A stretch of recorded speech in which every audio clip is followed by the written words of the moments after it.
Imagine having your grandparents or parents' 90th or 100th birthday. Imagine being together for that birthday and being able to give a book to everyone present. A book that reveals not just the story of your grandparents, but also your great-grandparents and great-great-grandparents. It includes your ancestry, your roots, where your family comes from, and some old photos. A book like that becomes part of the culture of your family, not just for the next few years, but for generations to come. Sharing your family history book is one of the best ways to leave a legacy from the research that you've done. It is possible to create a book that can be a legacy for your family for hundreds of years to come. It just takes some time, some energy, and some expertise. I'm fortunate to work with many folks who preserve their work in beautiful books. There are a few reasons why people choose to take their family history research and put it into a beautiful book. The first one is legacy preservation. So many families have old photographs, documents, and letters, probably in a basement or attic somewhere. You also have oral stories you've heard many times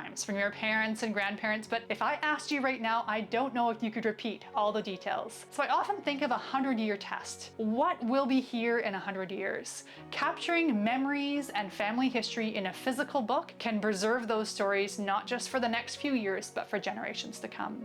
The next piece is self-learning. Uncovering patterns from the past can resonate in your own life today in ways that might surprise you. For me, that meant realizing how many writers and nature lovers are in my family history, and these are two passions that I still have today. The third reason that I hear a lot is responsibility, and this was a big one for me. I knew that if I didn't write the family history book that I imagined, no one else would. Many people I work with feel this sense of duty. You've done the work, you've done the research. Now it's time to capture that work for future generations. There are many reasons to complete a beautiful book that will honor your family stories now and for generations to come. They say if there's a book that you want to read, but it hasn't been written yet, then you must write it. You must write the book that you imagine, and we're here to help you do that. Please feel free to call me or send an email if you'd like to connect. And if you're wondering whether it's worthwhile to finish writing your family history book, come back to this video and remind yourself why this work is significant not just for you, but for generations to come.